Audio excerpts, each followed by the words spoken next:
What if I told you that there was a plant growing in the desert that is so hardy yet so useful that it was one of the only sources of food and fiber for many ancient civilizations and cultures all across North America?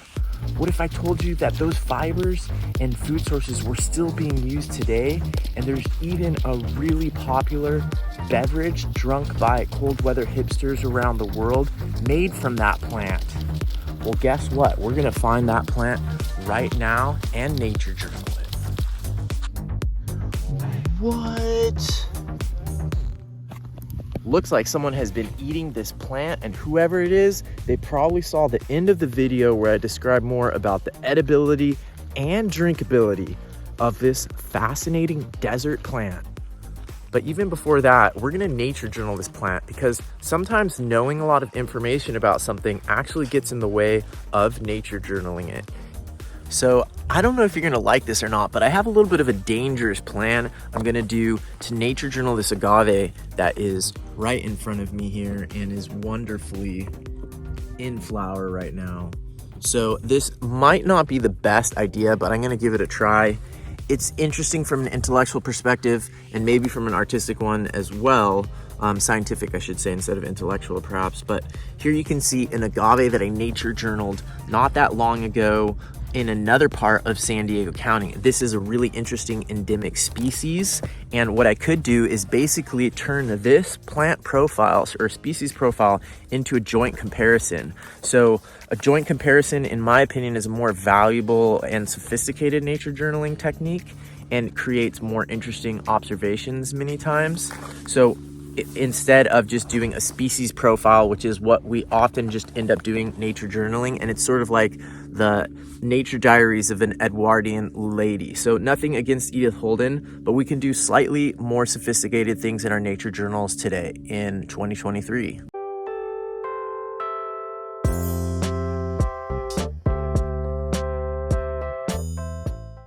At this point in the drawing, there are a couple things that can happen. One thing that can happen is you might not like the way that the drawing is going aesthetically and its ability to accurately represent the subject, and you might start thinking it's ugly, or that you might start feeling a sense of sort of failure and wanting to give up. You might stop at that point or switch to something that you're more comfortable with, or maybe just switch to taking photos or decide you don't want a nature journal ever again. That is one thing that can happen. The next thing that can happen is you might start thinking that your drawing is looking really good. And in that case, you might also forget what your original intention for nature journaling was. And instead of giving up, you might get super focused in the aesthetic part and just building this sort of perfect portrait. And you will forget some of the other aspects of nature journaling and focus on the part that is creating that nice feeling of success, aesthetic success. I think I was leaning a little bit more on the perfectionist end, so I'm gonna make sure I start mixing in some other nature journaling techniques. So the first one I'm gonna do is I'm gonna zoom in and zoom out on different parts of the plant. That is a classic way to turn what is basically the a profile of a plant and the diary of an Edwardian lady. If all you do is put the species name here and a little cursive description of the plant, and maybe like one butterfly floating over here, that's cool and that's good, but we can go beyond that.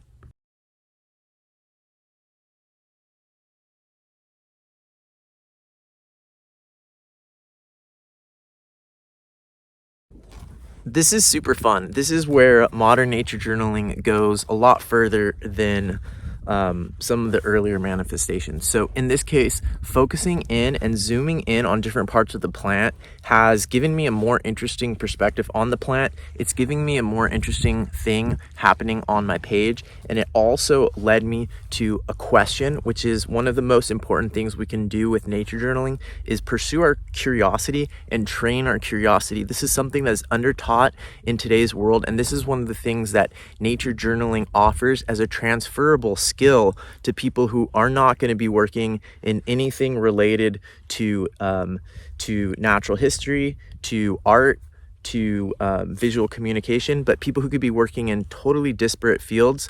But this this training of curiosity applies to anything like that. It could be in the tech field, robotics, or whatever, computer science. The curiosity and question asking and dopamine driven pursuit of learning that we cultivate in nature journaling can be applied in any field. So I'm going to go ahead and follow this question a little bit deeper. You can see here I used arrows. I did sort of crowd the page a little bit, but I didn't pre-plan this, so this is fine, and I am learning, so I think there's always a compromise there when you're pro learning versus pro making a precious picture.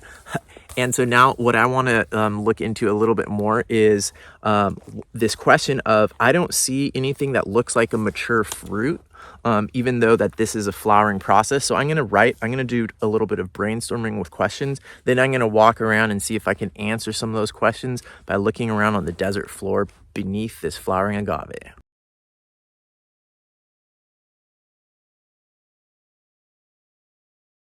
All right, so I just asked a bunch of questions, starting off with this question about why I don't see any mature looking fruit lying around the ground, then a bunch of ecological questions. And the more you practice question asking like this, the more it's gonna help you no matter what you wanna do with your life or are already doing with your life.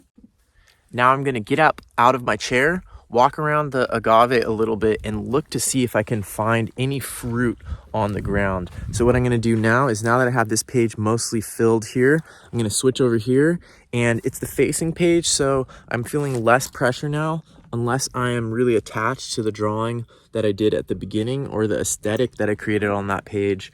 I am going to be able to just kind of be a little bit more freeform over here, and I'm gonna do some quick sketches on this side.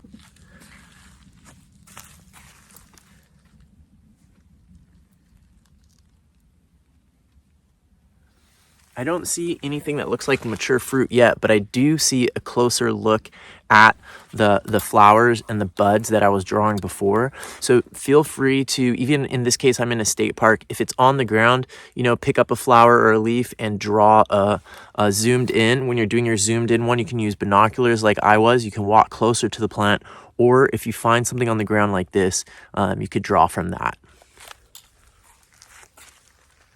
I am also noticing that I don't see any, it looks like most of the agaves that I see are about the same size. So I'm going to write that down as an observation.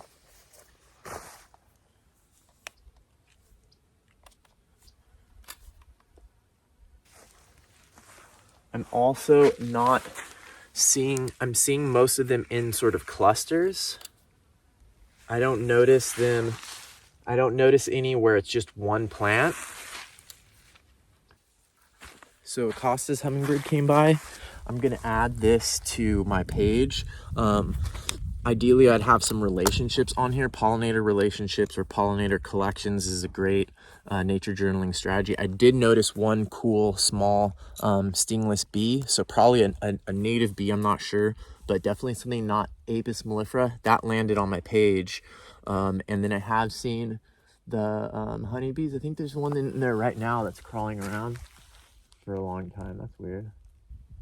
So look how easy that is. I think that developing the ability to do sort of quick comic-like animal drawings like this is super useful in nature journaling. And whenever I do a plant, I try to keep a sidebar showing animals like that. So if you're more of a plant drawer, I recommend you start doing animals at least like this, because animals are plant associates. These organisms don't grow on an island by themselves.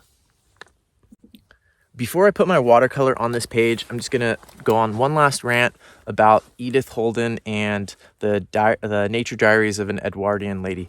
I love that stuff, and a lot of those artists and nature observers are our intellectual antecessors, so we owe a lot to them. And I just want to say that, You know, if you're doing sort of botanical illustration type nature journaling at home and all you do is draw a plant, then write the species name in Latin, I highly encourage you to branch out a little bit and see how much you can enjoy, how much you can learn by incorporating some more sort of curiosity, question asking, diagramming techniques, and some of these other aspects of nature journaling that I think we have really been developing much more sophisticated tools for nature observation since Edwardian time. So I encourage you to go out on a limb and try those. And now that I tried them for myself, I feel so much better and I learned a lot. Now I am going to go ahead and put my watercolor on this page.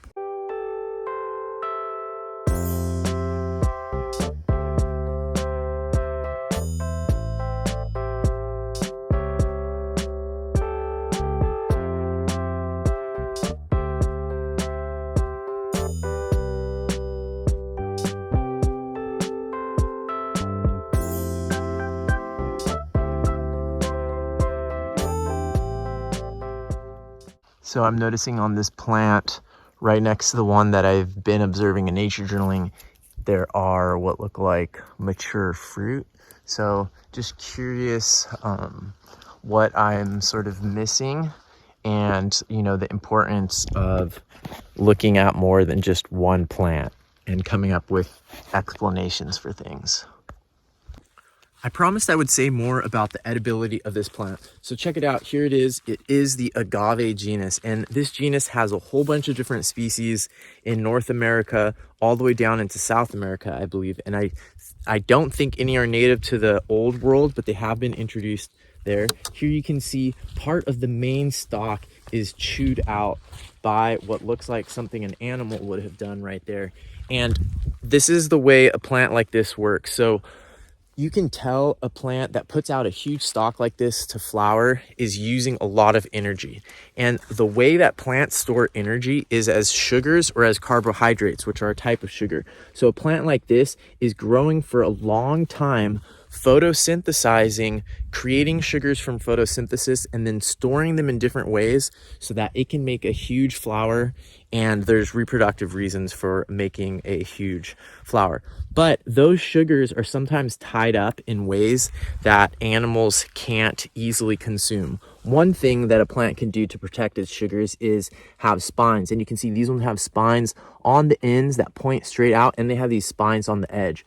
Obviously, those are going to be adaptations that work better for large animals. Like we're probably talking Pleistocene animals are the ones that would have been deterred by these kind of spines, because most of the animals that are around here now are small enough that those spines are not that much of a deterrent. Another thing plants do to store energy, and this is something that seeds do a lot, is they can store sugars in forms that are harder to digest. So carbohydrates and other more complex sugars such as that are harder to digest. Humans have created ways to get at those sugars and ferment them, for example. And one of those ways is through reproducing enzymatic processes that the plant would even use to convert those carbohydrates into sugars.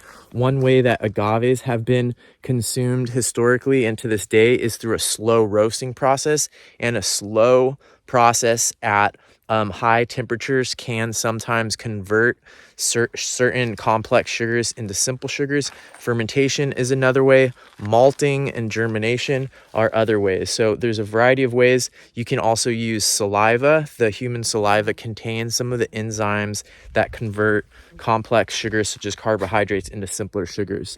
Other animals probably have digestive systems that can also deal with that. So that's a little bit more about agaves. They're a really cool plant from the Americas. They're good in gardens. They only flower once and then die. These ones are probably just clones that came off the side, so probably genetically identical to the one that created the flower. And one thing I haven't seen is I haven't seen babies. So the reproductive strategy of these plants is to get a little bit more genetic diversity by flowering and mixing with other plants. But as far as I can tell, I don't see any babies or any offspring that are coming from seeds. They're mostly these clonal ones. So it's possible that there's low genetic diversity here, and that is usually not a recipe for long-term success. So hopefully these agaves are doing fine. I know that in some other places the agaves are facing that problem. All right, thanks for nature journaling with me today. That was fun. I'm gonna have some more in-depth videos coming out, nature journaling in the desert. And I'm also gonna start creating Skillshare videos where I'll be going more in depth with more pro tips for nature journaling and art. So stay tuned for that.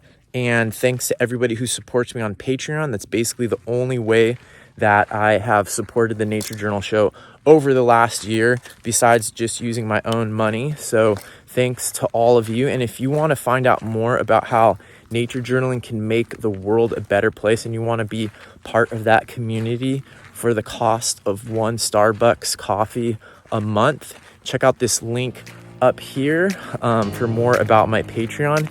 And if you can't wait all the way until next week for the next episode of the Nature Journal show, check out this playlist here. I'm pointing with my nose because I'm carrying stuff. Bye.